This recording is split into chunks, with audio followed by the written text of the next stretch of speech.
Boa noite, graças e paz a todos. Motivo de alegria e celebração podermos estar mais essa noite juntos, podendo adorar, servir ao Senhor. Estamos nessa caminhada, intitulada Orando com os Salmos, onde durante 150 dias estamos tirando um tempo do nosso dia para a meditação, para a leitura da palavra e para a oração. Eu tenho gravado diariamente lives aqui no meu perfil do Facebook, visando exatamente ter esse momento de edificação, ter esse momento diante do Senhor, diante da presença do Senhor. E quero te convidar a isso também, quero te convidar a, durante esse tempo, você tirar um dia, uma hora do seu dia, um pequeno momento do seu dia, seja de manhã, seja à tarde, seja à noite, para que você possa estar buscando ao Senhor, né? Há uma necessidade muito grande em nossas vidas de nos voltarmos para Deus, de buscarmos a presença de Deus, de buscarmos restauração, de buscarmos uma nova vida, um novo caminho, uma nova história, uma nova realidade em nossas vidas e em nossos corações. Por isso, hoje é o 7º dia e estou a ler, hoje o salmo do nosso dia é o salmo de número 7, Lembrando que comumente eu não tenho um horário específico para estar gravando, essas lives. Pode ser pela manhã, às vezes à tarde, às vezes à noite, Às vezes bem no finzinho da noite, como está sendo hoje. E essa semana tenho tido dias muito corridos, E devido a isso, mais regularmente, acredito de domingo para cá, as lives têm acontecido no horário da noite, Mas é isso aí. Vamos à leitura do nosso salmo. Salmo de número 7. Um salmo de Davi, Nós ainda estamos os primeiros salmos, 10, 15 salmos, eles são muito associados ao rei Davi, como sendo o seu autor. Então, diz assim o texto: Senhor meu Deus, em ti confio. Salva-me de todos os que me perseguem e livra-me, para que ele não arrebate a minha alma como leão, despedaçando-a sem que haja quem a livre. Verso 3. Senhor meu Deus, se eu fiz isso, se há perversidade nas minhas mãos, se paguei com mal aquele que tinha paz comigo, antes livrei o que me oprimia sem causa. Persiga o inimigo a minha alma e alcance-a. Calque aos pés a minha vida sobre a terra e reduza a pó a minha glória. Levanta-te, Senhor, na tua ira.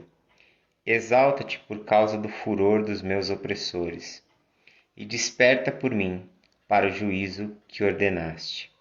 Assim te rodeará o ajuntamento de povos por causa deles, pois volta às alturas. Verso 8. O Senhor julgará os povos. Julga-me, Senhor, conforme a minha justiça e conforme a integridade que há em mim. Tenha já fim a malícia dos ímpios, mas estabeleça-se o justo, pois tu, ó justo Deus, provas o coração e a mente. O meu escudo está com Deus, que salva os retos de coração. Deus é um juiz justo, um Deus que se ira todos os dias. Se o homem se não converter, Deus afiará a sua espada, já tem armado o seu arco e está aparelhado.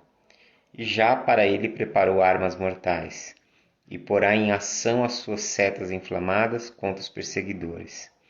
Eis que esse está com dores de perversidade, concebeu trabalhos e produzirá mentiras.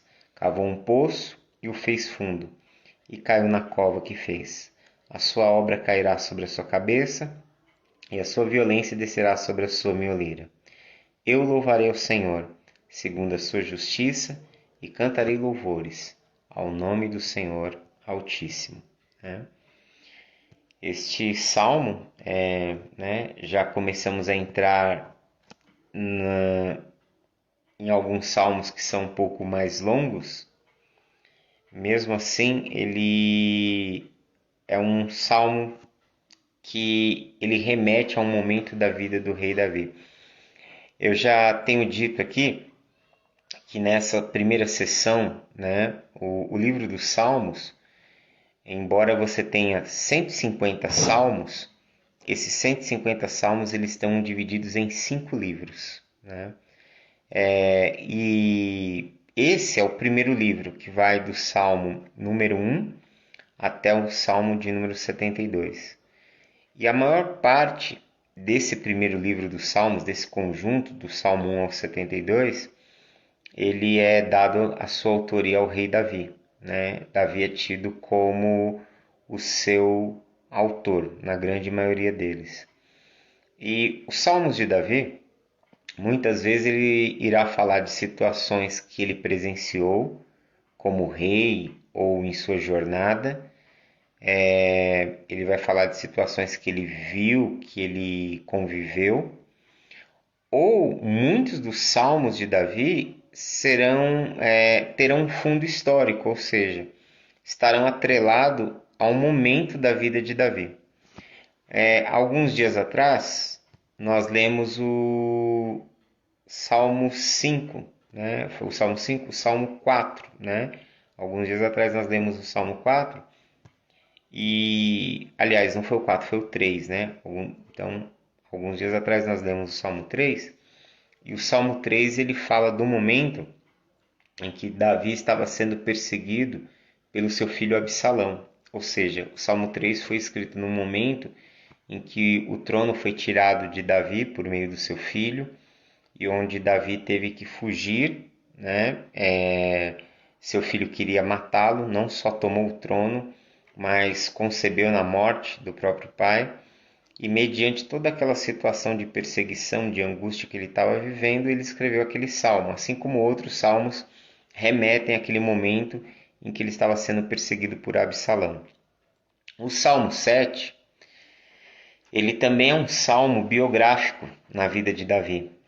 Só que esse salmo ele foi escrito na época da vida dele em que ele estava sendo perseguido pelo rei Saul. Ou seja, é um salmo de uma fase bem anterior da vida de Davi, na época em que ele estava fugindo de Saul, Saul perseguindo vorazmente, tentando destruir a sua vida, tentando assassiná-lo a todo custo. E em meio a essas aflições, em meio a essas angústias, em meio a essa situação dolorosa, ele escreve este salmo, Salmo 7, como inúmeros outros salmos que são desse período. Então, o salmo que nós acabamos de ler está atrelado aos dias em que Davi estava sendo perseguido por Saul. E o que eu quero extrair como meditação, como reflexão para nós hoje, antes de estarmos orando. Você percebe que neste texto, Davi ele não estava somente falando da situação da perseguição em si, ou do sofrimento que ele está tendo, ou das angústias que ele está tendo.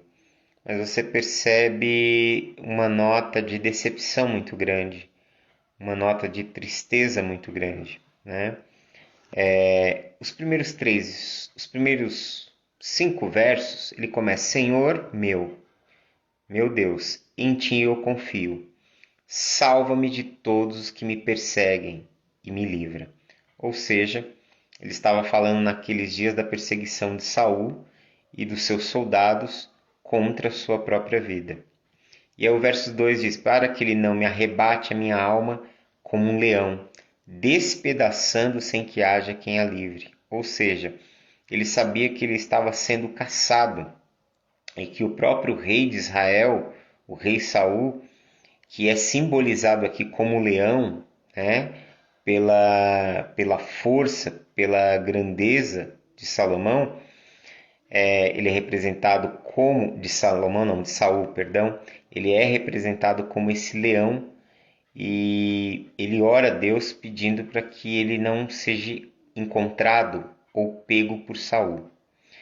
E aí no verso 3 ele continua o clamor dizendo: Senhor meu Deus, aliás, o verso 2 ele diz: é isso, para que ele não arrebate a minha alma como um leão despedaçando sem que haja quem a livre.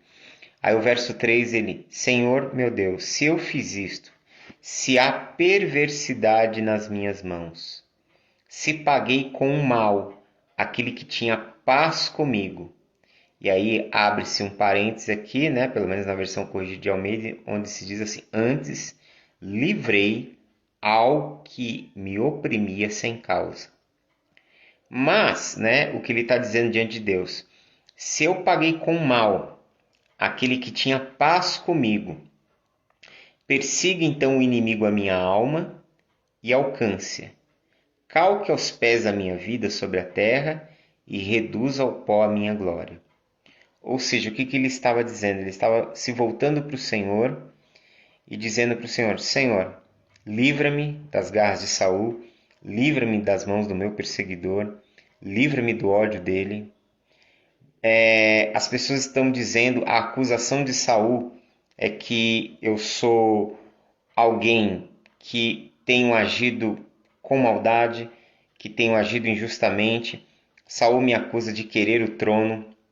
Então, Senhor, se eu sou culpado, se eu de alguma forma humilhei Saul, se eu de alguma forma agi de maneira perversa, com maldade no meu coração, com motivações más, então que o inimigo consiga me alcançar, que o inimigo então me mate, que ele então ponha fim aos meus dias sobre a terra. Então você vê a dimensão da dor que Davi tem.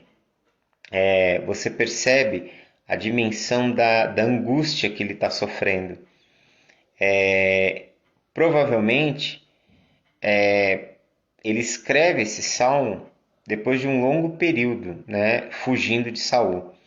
A perseguição de Saul em relação a Davi durou quase que uma década, durou quase 10 anos. Ou seja, imagine dentro de quase uma década o quanto Davi teve que fugir, o quanto Davi teve que se esconder, o quanto ele passou noites angustiadas, noites de desespero, noites em que talvez ele começou a desacreditar que ele sobreviveria.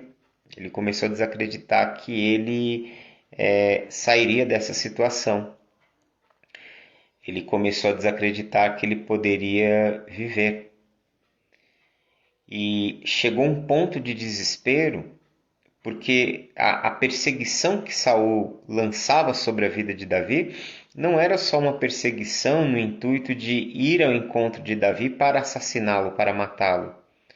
Saul ele promoveu uma situação de vergonha, ele tentou espalhar boatos, mentiras acerca da vida de Davi, dizendo que na verdade ele estava perseguindo a Davi justamente, que Davi ele tinha cometido um erro muito grande, que Davi tinha cobiçado o trono, quando na verdade Davi foi escolhido por Deus para o trono. Deus já havia rejeitado a Saul há um bom tempo, depois escolheu a Davi.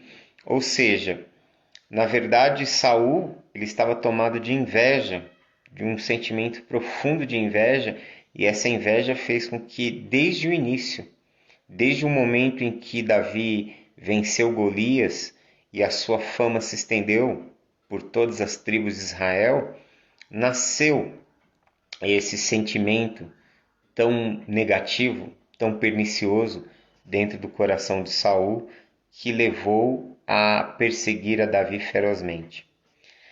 Mas no verso 4, você percebe uma frase que ela pode nos expressar algo que Davi está sentindo com muita propriedade. Ele diz assim: se paguei com mal aquele que tinha paz comigo. E aí a nossa versão, pelo menos a corrigida de Almeida, a versão mais antiga, diz assim: antes livrei ao que me oprimia sem causa. Veja só o que ele está dizendo acerca de Saul. Eu livrei a vida de Saul, aquele que me oprimia, que me perseguia, que desejou a minha morte sem ter uma causa. Tem um episódio no livro de 1 Samuel, capítulo 24, onde Saul ele entra numa caverna perseguindo Davi, e ali Davi tem a oportunidade de assassiná-lo. E o que acontece? Davi o surpreende, pega-o de surpresa, e ele não tira a vida de Saul, muito pelo contrário, ele corta apenas um pedaço do manto para mostrar a ele que ele poderia, que naquele momento, naquela situação, ele tinha a vida de Saul em suas mãos, mas ele não agiria da mesma forma que Saul estava agindo em relação a ele. No capítulo 26, acredito que verso 3 ou 4 de 1 Samuel, um dos valentes de Davi chamado Abissai, ele deseja por fim a vida de Saul. Ele está totalmente determinado a exterminar Saul. E Davi tem que intervir de forma bem intensa diante de Abissai para que ele não cometesse esse assassinato, para que ele não matasse Saul. Ou seja, Davi não só teve a oportunidade de matar Saul e não o fez, como impediu que seus valentes o assassinassem. Quando ele diz aqui de alguém que oprimia sem causa, e é a nota de desespero do verso 5, né? Se eu paguei com mal aquele que tinha paz comigo, então que o inimigo me persiga e me alcance. Você vê não só que Davi se sente injustiçado, mas que ele se sente profundamente decepcionado. Saul não era apenas o rei de Israel, o ungido, aquele que foi um dia ungido do Senhor, o rei de Israel, o pastor de Israel. Mas Saul era seu sogro, era o seu parente, era alguém que ele, por fazer parte da família real, enxergava em Saul e tinha em Saul como um pai. Ele tinha em Jonatas, filho de Saul, um irmão, e no próprio Saul, uma espécie de pai. Você vê isso claramente quando você começa o segundo livro de Samuel, que há um registro da morte de Saul, e o profundo lamento que Davi lança. Ele escreve até um poema fúnebre em relação a toda a situação.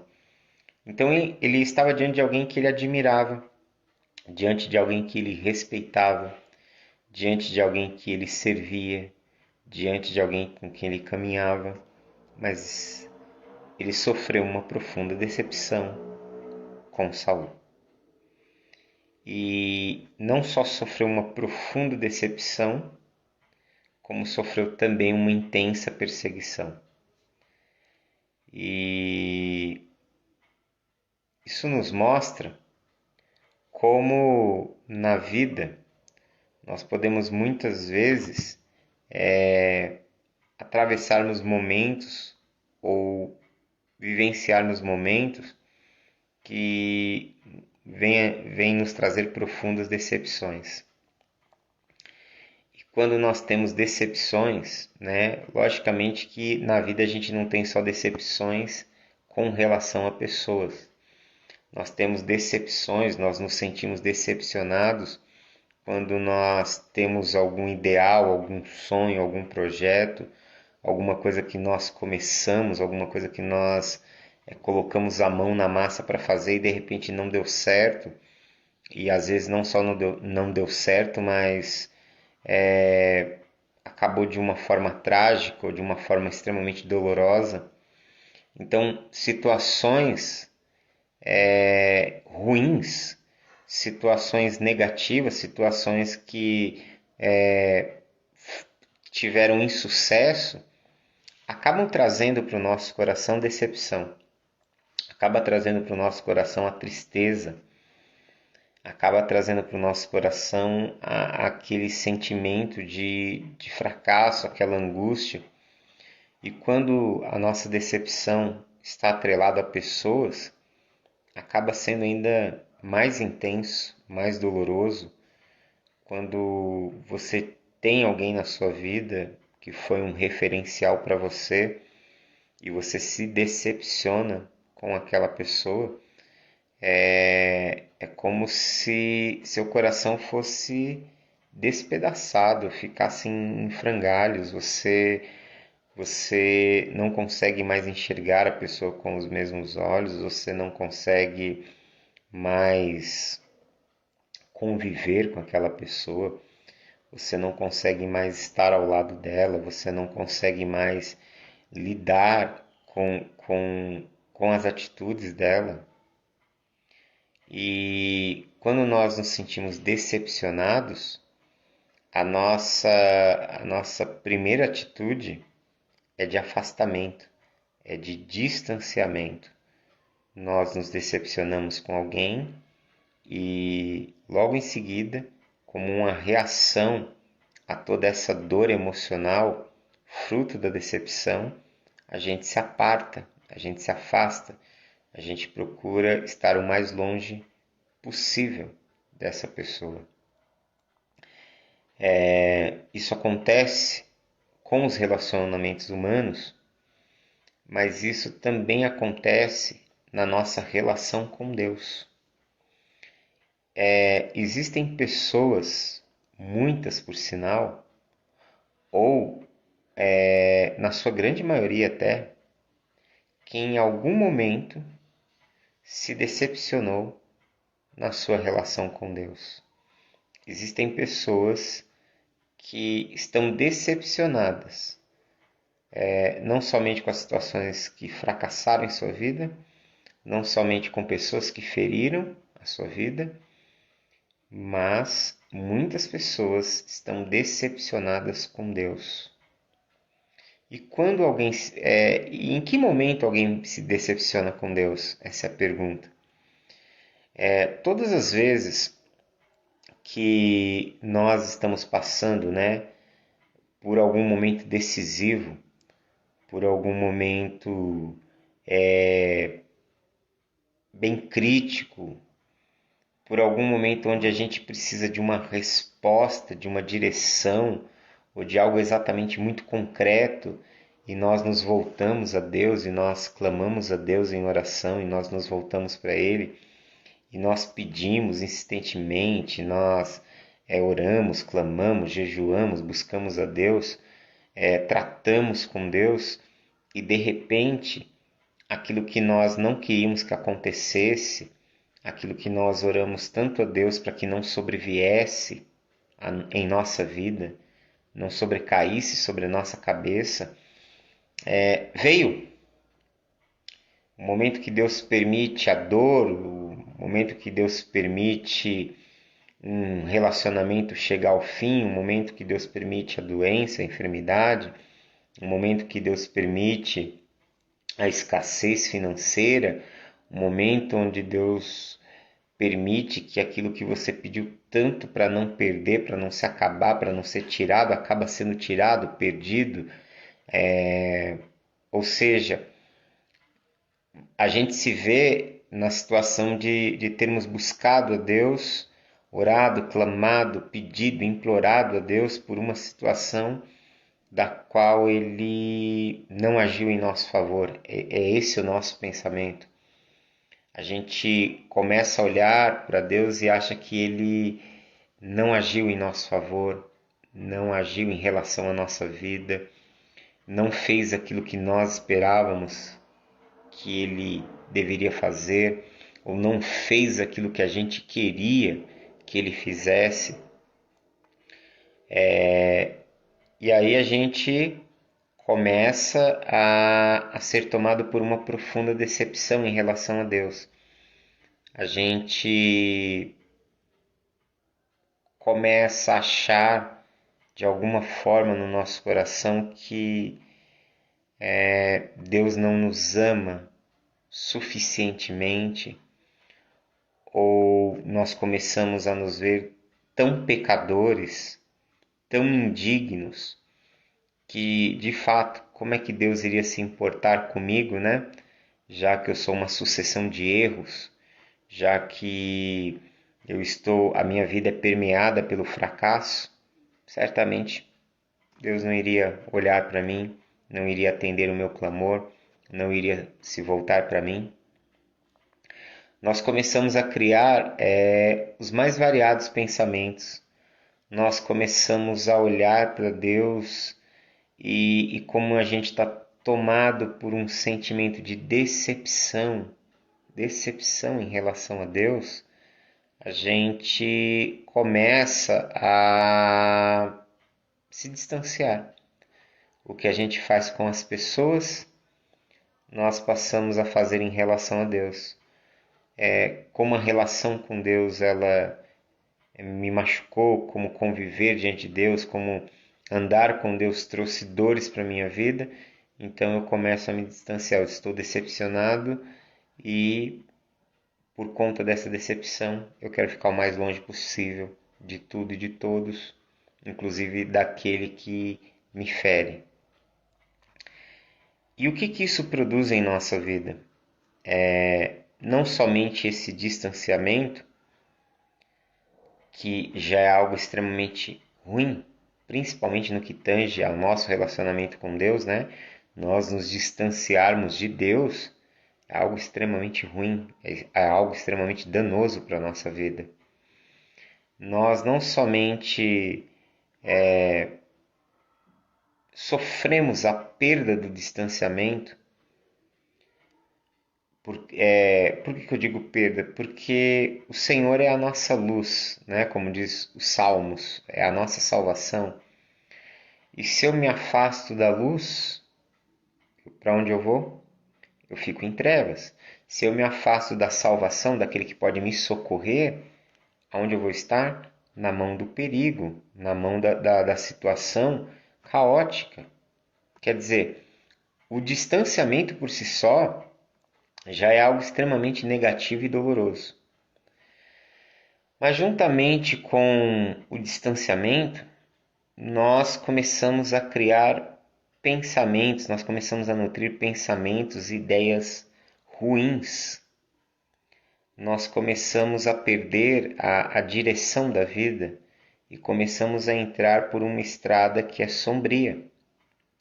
O Davi está numa decepção com Saul, mas ele também está cansado. E ele está cansado e ele começa a apresentar pontas de decepcionamento também para com Deus. Porque ele começa aqui dizendo: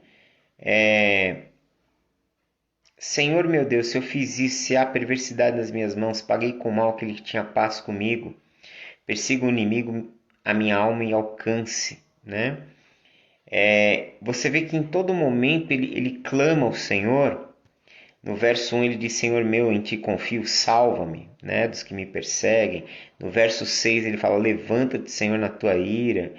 No verso 8, Senhor julga. Aqui já é uma sentença, ele está pronunciando um decreto do Senhor. Mas você vê uma situação de extremo cansaço. E é isso que acontece quando nós estamos decepcionados, estamos magoados. Quando nós começamos a abraçar sentimentos ruins, nós somos tomados por um grande cansaço emocional.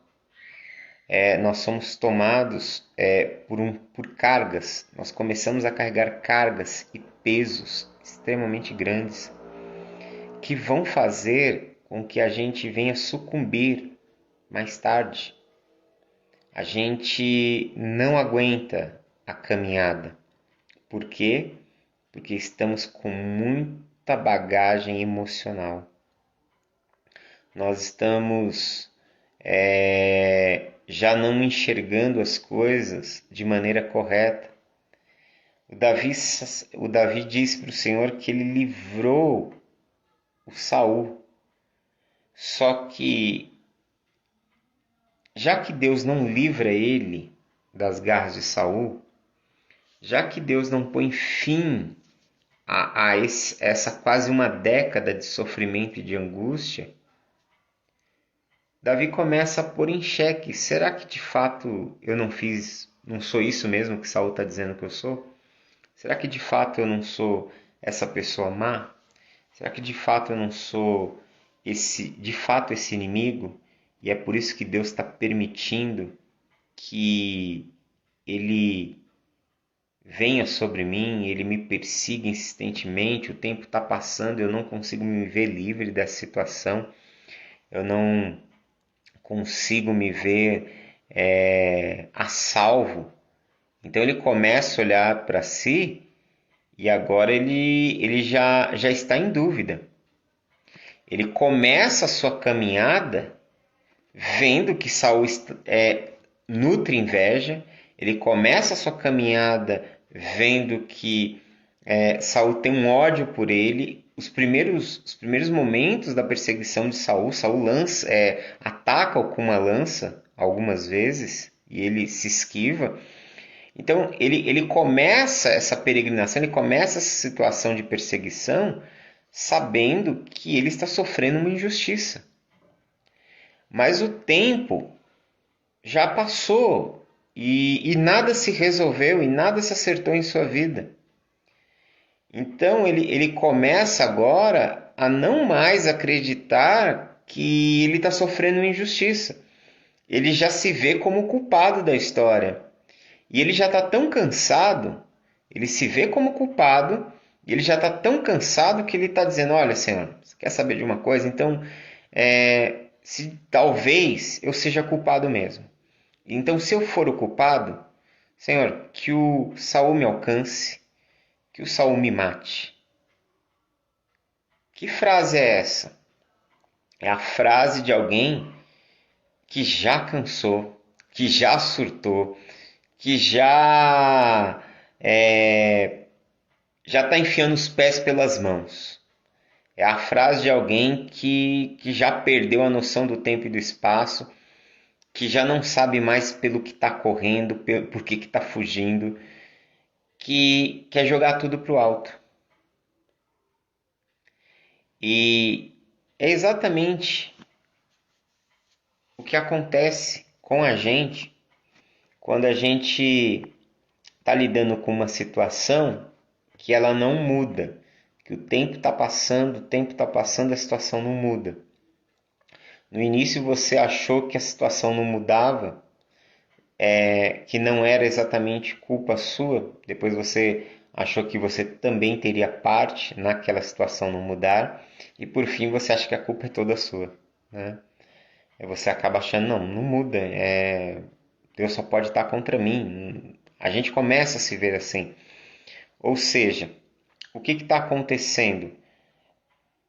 A demora, quando uma situação na nossa vida ela demora muito tempo para ser mudada, a gente acaba perdendo a direção.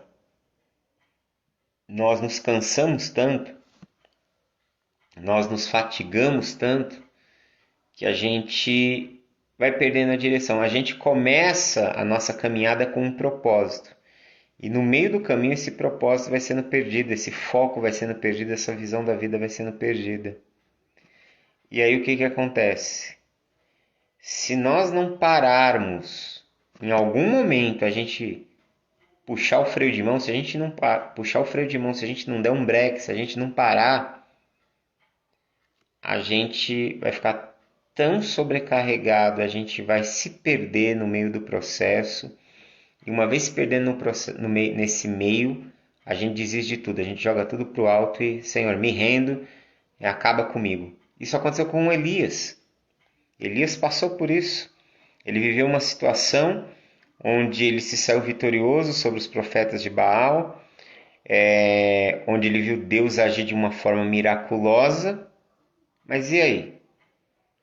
Acabe e Jezabel continuavam reinando, a idolatria continuava acontecendo, as injustiças sociais continuavam acontecendo, e agora o próprio Elias começa a ser perseguido pela rainha, né? Por Jezabel. O grande problema na história de Elias ali, da sua crise, não foi o fato de Jezabel lançar-lhe uma perseguição. Não foi isso. Você vê em muitos momentos a coragem e a tenacidade que Elias tinha para encarar qualquer situação. O que venceu Elias não foi Jezabel. O que venceu Elias foi o cansaço. Foi o cansaço que lhe sobreveio, que foi o fator decisivo que fez com que ele desistisse do seu ministério, desistisse da sua vocação e desistisse da sua própria vida. E situações de cansaço sobrevêm sobre a vida de todos nós. Todos nós atravessamos momentos de cansaço. E é com esse cansaço que nós precisamos tomar cuidado. Porque na vida as situações elas não vão mudar da noite para o dia, as situações elas não vão acontecer num passe de mágica, elas não vão se resolver facilmente. Existem dramas que a nossa vida é envolvida, existem situações que sobrevêm até nós que o fator tempo às vezes, ao invés de ajudar, ele nos angustia mais. Um exemplo disso é a caminhada do povo no deserto, né? Os anos foram se passando, foram se tornando cada vez mais pesarosos. E a pergunta que fica sempre é por que o Senhor está permitindo isso? Por que o Senhor não intervém? Por que o Senhor não dá um basta? Por que o Senhor não põe um ponto final nessa situação? Por que o Senhor não traz uma mudança radical? Porque nós sabemos que Deus é poderoso para mudar a nossa situação no momento em que Ele fala. Quantas vezes você lê nos evangelhos, Jesus chega até uma determinada pessoa e uma palavra de Jesus é suficiente para que a situação de alguém seja transformada. Uma palavra de Jesus é suficiente para que aquele que não enxerga possa enxergar. Uma palavra de Jesus é suficiente para aquele que estava paralítico, enfermo, possa começar a andar. Uma palavra de Jesus é suficiente para que um morto de 4 dias possa voltar à vida. Nós sabemos e entendemos que Deus tem poder suficiente para resolver a nossa vida na hora, naquele momento. Mas o que eu tenho aprendido, e isso eu tenho aprendido na minha própria pele, na minha própria experiência, na minha própria caminhada, na minha própria vida, é que na maior parte do tempo, Deus ele não responde às nossas orações naquilo que nós clamamos.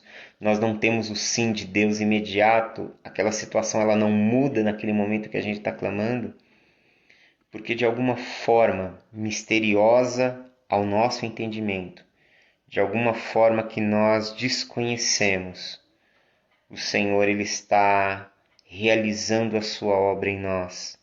Ele está trabalhando em nossa vida, Ele está trabalhando com as situações que cercam a nossa vida, Ele está trabalhando com as realidades que estão presentes diante de nós, Ele está trabalhando no nosso interior, Ele está trabalhando na nossa maneira de enxergar a vida. Ou seja, existem tantas situações que a gente nem conhece, que foge do nosso conhecimento sobre a nossa própria vida, sobre a nossa própria realidade, sobre a realidade daqueles que estão nos cercando, que Deus está tratando E Deus está usando o tempo, o fator tempo, para tratar essas situações e para tratar a nossa vida. E nós não enxergamos isso. Então a gente se desespera, a gente se angustia, a gente perde a direção muitas vezes, a gente enfia os pés pelas mãos muitas vezes, a gente é tomado pela ansiedade e se precipita muitas vezes.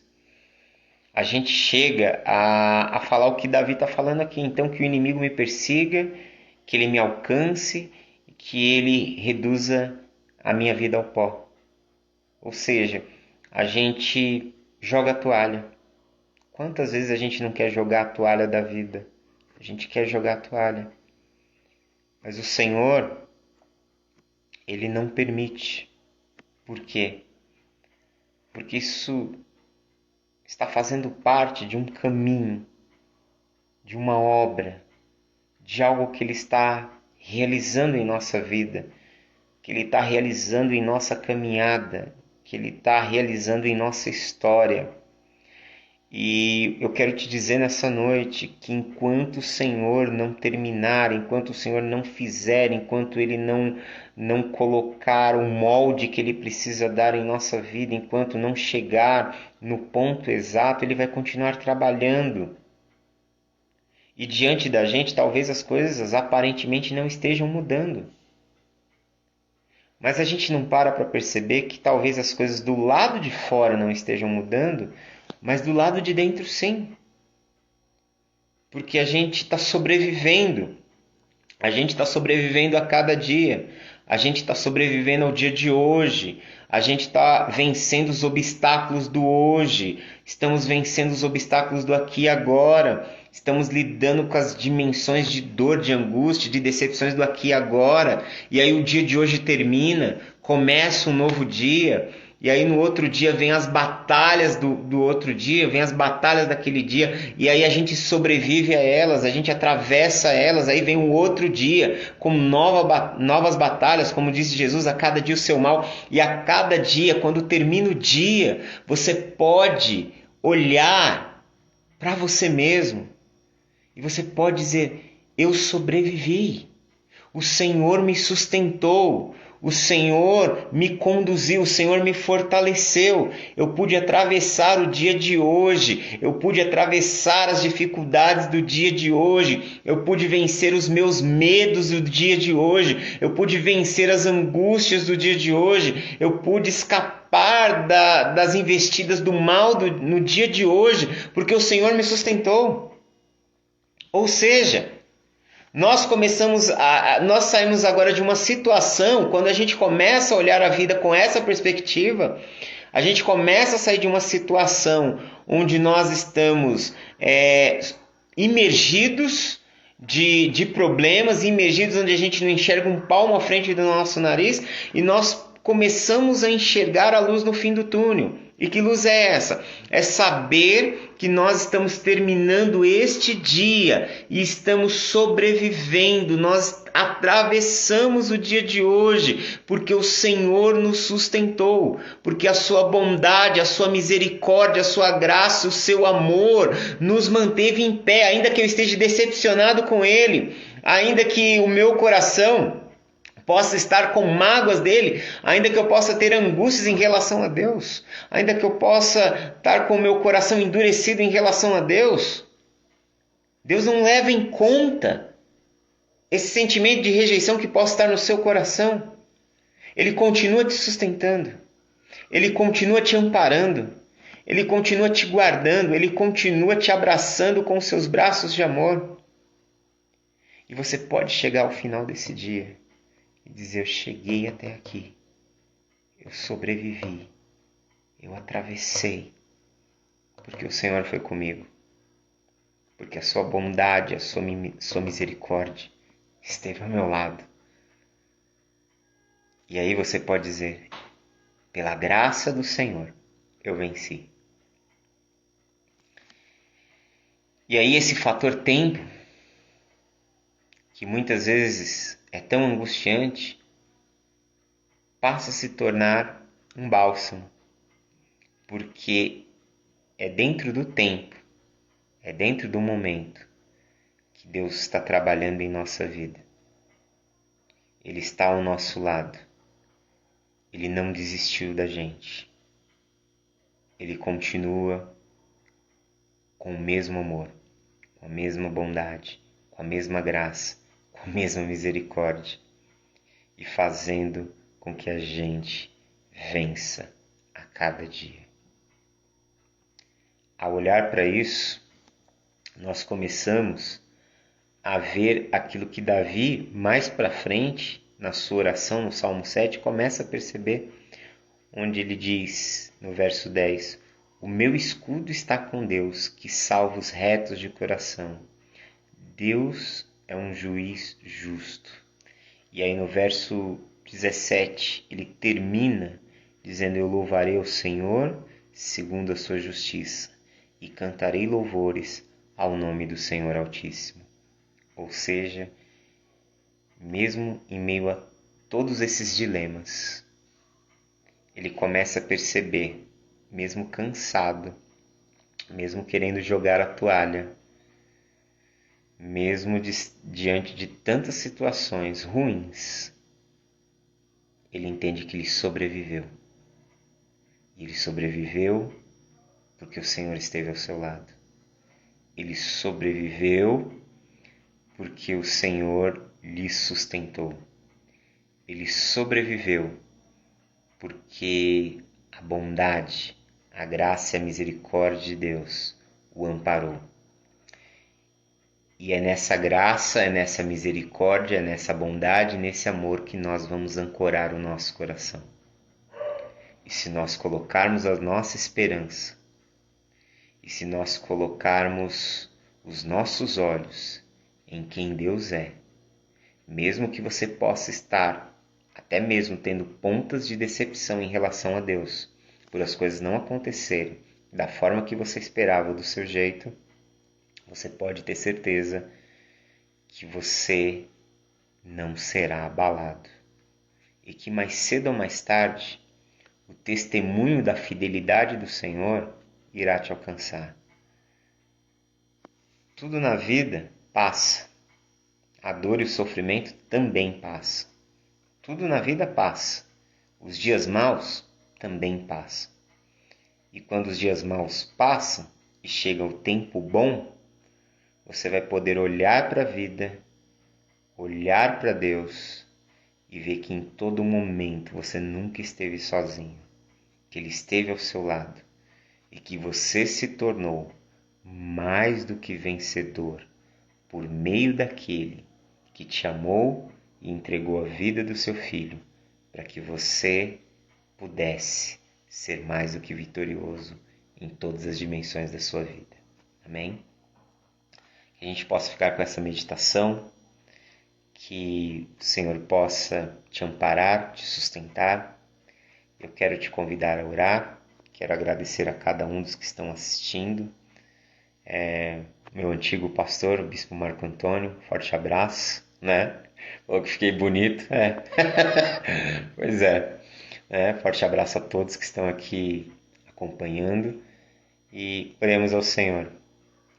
Pai, nós te louvamos pela tua bondade e graça, por tua misericórdia, Senhor, pela tua presença, que o Senhor possa tomar as nossas vidas, Senhor, e que eu sei que temos passado por dias difíceis, dias angustiosos, caos social, calamidades, mortes, os nossos problemas pessoais, os nossos dilemas e tantas situações que têm invadido a nossa vida. E eu sei que muitas vezes todos nós nos sentimos cansados, nos sentimos sobrecarregados, nos sentimos afligidos, Senhor. Nos sentimos de mal, até mesmo com a vida, muitas vezes decepcionados com pessoas, decepcionados com situações, decepcionados até mesmo com o Senhor.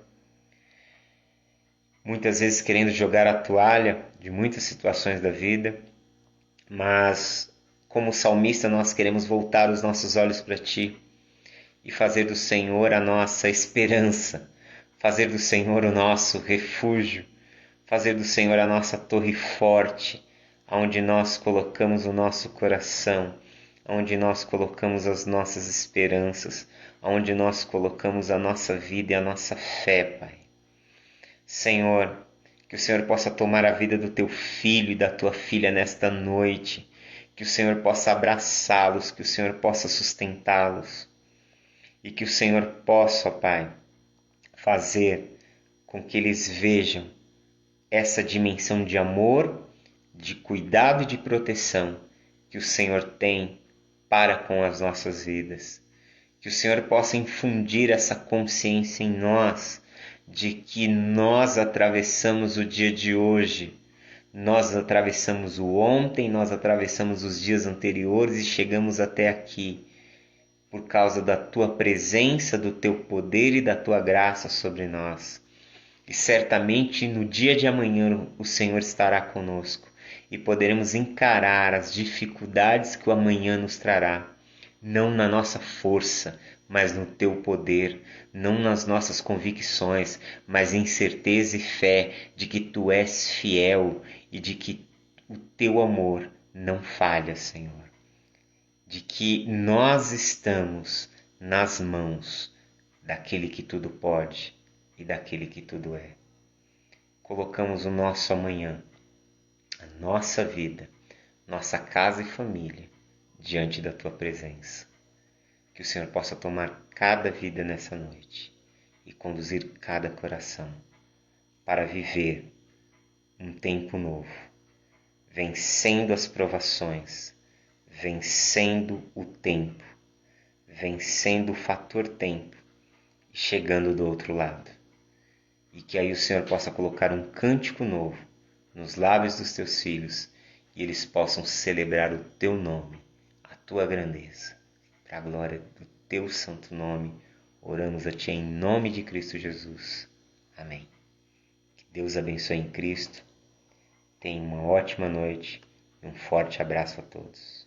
Amanhã, não sei se de manhã, de tarde ou de noite, estaremos nesta série orando com os Salmos, 8º dia, Salmo de número 8. Que Deus abençoe em Cristo. Tenha um ótimo fim de noite. Amém. Até mais.